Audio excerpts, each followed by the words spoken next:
Hi, I'm going to talk for just a few minutes for our week 1 lesson and cover chapter 12. And yes, I am going to talk quickly because I'm trying to keep this in under 15 minutes so that no one dies of boredom. I wanted to talk a little bit about what is language, since that is our study for this course. And when I think of language, I always think of the story in Genesis chapter 11, the Tower of Babel, and I'm sure many of you do too. And our book mentions it slightly, but to me, that is where our different languages began. And so when I think of historical linguistics, I think of the Tower of Babel. And God caused the people to speak with different tongues, and they moved out and separated into groups based on their languages and spread out over the face of the earth.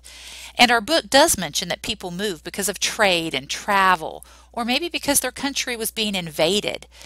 And as language spreads, it is influenced by the language that's already spoken in that area that the people moved to. And language also changes because there are new inventions and new discoveries, and these things that people have created have to be named. So our language is always growing, which is an overwhelming thought. There are currently almost 7,000 languages in the database of languages. What is language?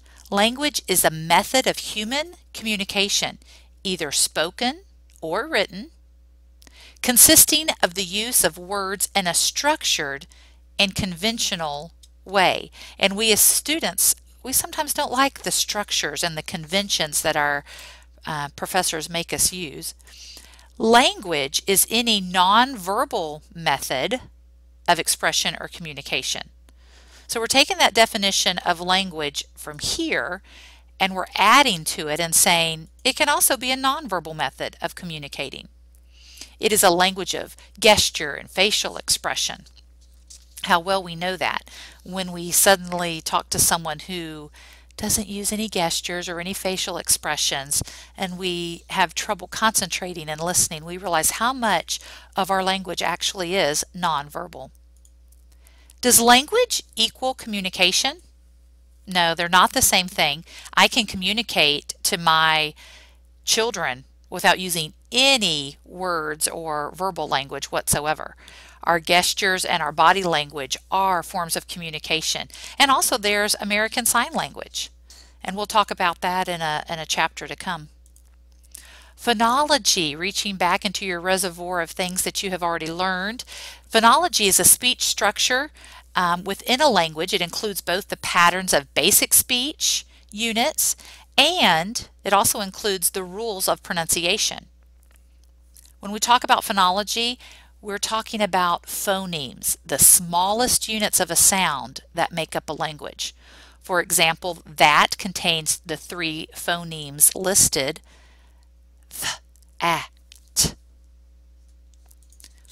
Morphology. When we talk about morphology, we're talking about the study of word formation, and that includes the study of the smallest units of meaning, morphemes. Morphemes include base words as well as affixes, and plurals, and past tenses. Knowledge of the morphology of our language is critical to our students' vocabulary development. And also, when you think of morphology, think of the smallest building blocks for comprehension, and you'll realize how important it is for us to know morphology and to be able to guide our students so that they can understand and comprehend better. Morphology, because it's so critical to vocabulary development and comprehension, I added another slide in here that's not on the one that you'll find on MyFire, just to give us another visual for the smallest units that can carry meaning. Sometimes we have changes, and I think back to Watergate. Watergate was originally the name of a hotel and office in Washington, D.C. But now when we hear Watergate, the word to us means a scandal because of the historical events that took place back in the 70s at the Watergate Hotel. So sometimes we have a change in meaning. A change might also come because we borrow a foreign word, or we might take the meaning of a word and broaden that meaning, to mean other things. Or we might take a word and narrow down what it means. Over time, morphemes can also be lost. I think about going as a little girl to the 10-cent store with my mom, or the 5 and 10 dime store. And we have no such thing anymore because we can't buy anything for 5 or 10 cents. You'll hear people talk about record players and floppy disk. I did my master's thesis on a floppy disk, but those have disappeared because we have other technological advances. So we're talking about morphological changes. A word mentioned in your textbook was snollygoster, a shrewd and unprincipled person. And that word is being purged from some English dictionaries, but it's kind of fun to pronounce. You'll also read about syntax, the study of how individual words and their most basic meaningful units are combined to create sentences. And as we group words together, we communicate, and we have to follow the rules of grammar for our language. In other words, the syntax of our language. The knowledge of syntax helps us realize that these two sentences are the same. The boy hit the ball was hit by the boy. Let me put it here where you can see it at the same time. The boy hit the ball was hit by the boy. We also have syntactic changes over the years. You'll read in chapter 12 that we used to have plurals formed by adding en, and we're all familiar with ox becoming oxen when we make it plural. But in reading chapter 12, you'll find that fox used to be made plural by adding en to it. So we had foxen, and instead of having multiple cows, we had cowen. Well, along through time, people wanted to simplify it, and so that's why we now say we have 4 cows or 4 head of cattle. But some dictionaries are going ahead and changing oxen to oxes, which sounds strange to us because that's not the way that we learned it. But we do have syntactic changes over time. Sometimes I think about words like syllabus and syllabi, or phenomenon and phenomena. One cactus, several cacti. And I think, wow, our language really is complicated. And my husband is on a mission to reduce all these irregular forms and make the language more consistent. He just thinks it would be so much easier. And he's right. A lot of our students would have a much easier time if everything was handled the same way. Semantics. Semantics refers to the way in which a language conveys meaning. And our students are going to have trouble with little phrases like green with envy or having cold feet. Someone who is green with envy has not changed their hue or their color, or his or her hue or color, and having cold feet really doesn't talk about the temperature of those things down there at the end of our legs. It talks more about anxiety, about approaching experience or an adventure that's coming up. Semantics moves beyond the literal meaning of words, and often it's dependent on our culture to understand it. And so our students are going to have a difficult time with semantics and some of the meanings of our words if they are not native English speakers. So we need to think about how we convey our meaning using some unique phrases at times.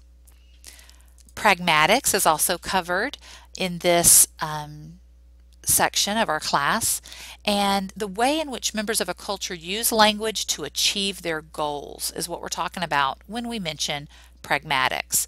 The way that we speak to our parents is not the same way that we're going to interact with a sibling.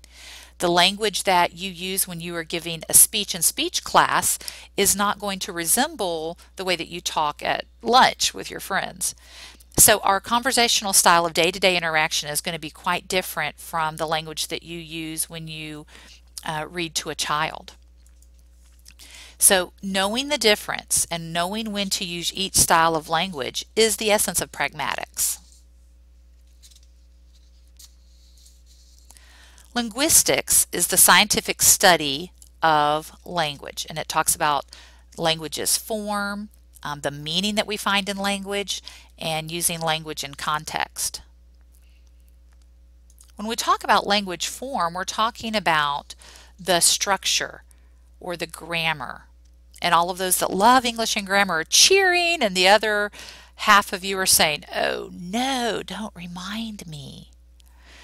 The system of rules that are followed in a language have to do with the morphology, the syntax, and the phonology. Linguistics has to do with the meaning of language, how we assign meaning, and how do we resolve ambiguity. Language in context talks about how language is influenced by our social group, our cultural group, how it has been influenced down through history, and also political factors. Now, as I have been going through this class over the past couple of months and preparing, I think a big part of the question that I want to answer for you is, what will linguistics do for me? Because I want very much for you to have a practical class. And so linguistics will make you more self-aware. You will think more about how you understand language and how language operates in our society and how it's going to shape you as a teacher and as a person, and how you'll be able to help your future students. And so I want you to focus on the practical parts of the chapters as you are reading and preparing your chapter summaries, not only this week but in the weeks to come. One of the things that's covered that you do not really have to focus a lot on in the chapter, but it is mentioned, are famous linguistics. And I just thought I would throw in a slide here to remind you of some that are covered in your chapter. You'll also read about Sir William Jones, who was a linguistic prodigy.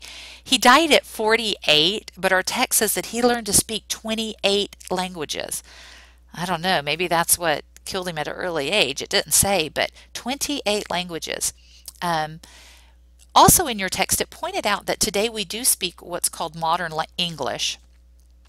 But the definition of modern English is actually the English that started with the Renaissance. And it's changed a great deal since the 1500s. But that was still called modern English. And in that section, you'll also read about the Old English F becoming a V sound in modern English if it occurred between two vowels. And I want you to focus on the part of the chapter that interests you and that is practical for you, and parts that you will be able to use in your teaching. I'm going to leave you with this final thought to ponder. Are non-human communication systems different from human communication? Opinion time. So I'll leave you with that thought. I hope you all have a great week as you explore this week's lessons in applied linguistics. Thanks for listening.